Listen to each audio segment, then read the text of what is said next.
I think I have a little bit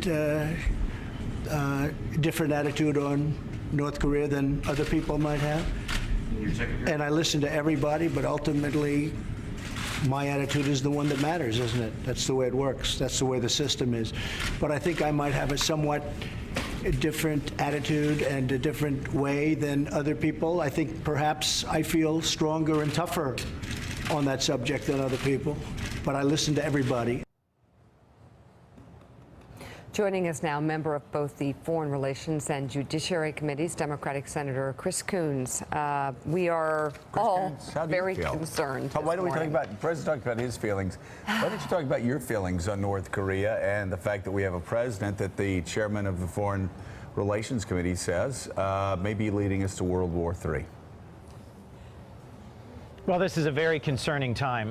One of the things that I have said consistently since President Trump became president was he needs to put the phone down. He needs to stop conducting foreign policy and national security by tweet. It's not a well-honed tool for complex international negotiations. And I deeply respect Chairman Bob Corker. He has led the Foreign Relations Committee in a responsible and constructive way.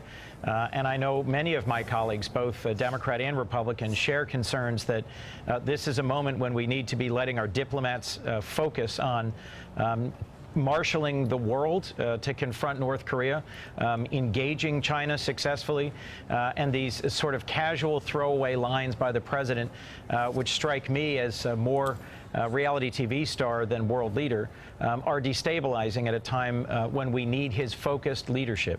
Senator Coons, it's Katty Kay here, and we hear a lot about the idea that we are sleepwalking towards some kind of confrontation, that the war talk is being ratcheted up.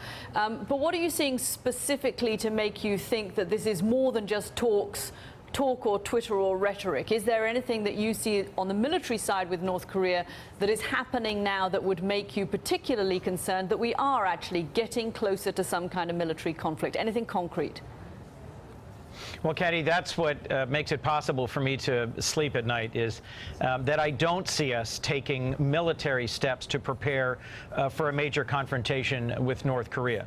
We have not pulled out the tens of thousands of American dependents of the U.S. troops that are on the peninsula. We haven't pre-positioned large stores of munitions and fuel and mobilized significant numbers of jet fighters and bombers and ships, which our military would if we were beginning serious planning stages for an imminent confrontation. So most of what I see so far is that there's a fair amount of bluster and threatening and war talk between the leaders of North Korea and the United States. What concerns me about that is it does increase the odds that there will be a miscalculation, a misunderstanding. We don't have robust communication channels with North Korea the way we have had with other adversaries in the past. We had much better communication channels between our military and the Soviet military, for example, at the height of the Cold War. So if there is an incident where a spy plane or a spy ship is shot down or intercepted, as has happened before, with North Korea, with China, I think the risk of a misunderstanding and a rapid escalation is getting greater with the bellicose rhetoric that we're hearing out of the leaders of both countries. Mark Halperin. Senator, what's the role of Congress in dealing with the North Korea situation beyond talking about it? Well, it's a great question. We have been pressing for, more recently demanding a strategy out of the administration. There's a number of, I think, destabilizing steps that the administration is taking. I'm very concerned about the president moving to decertify that the Iran nuclear deal is in the best interest of the United States. And in both cases, confrontation with North Korea and path forward on Iran, we need to be demanding a strategy that we can get behind. I have said privately to senior leaders of this administration that they would find bipartisan support for a clearly articulated strategy to contain Iran's destabilizing regional behavior and to press forward on really putting the screws to China to be a better partner in containing North Korea.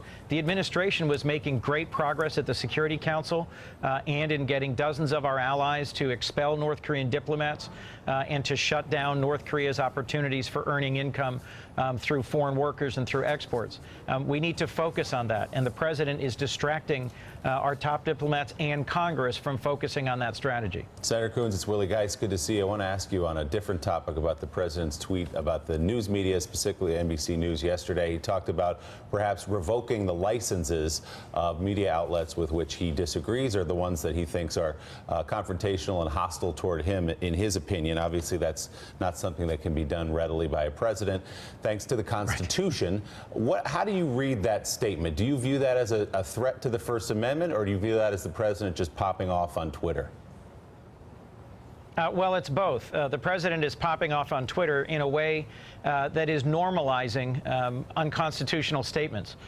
First, just to be clear, as you said, the president can't pull a license for NBC.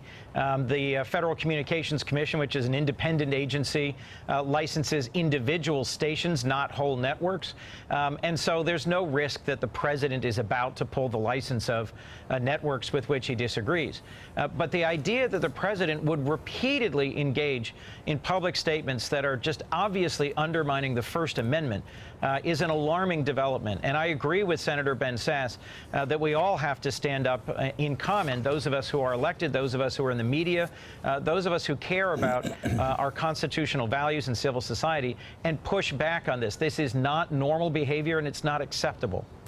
All right, Senator Chris Coons, thank you very much. And thanks for checking out MSNBC on YouTube, and make sure you subscribe to stay up to date on the day's biggest stories. And you can click on any of the videos around us to watch more from Morning Joe and MSNBC. Thanks so much for watching.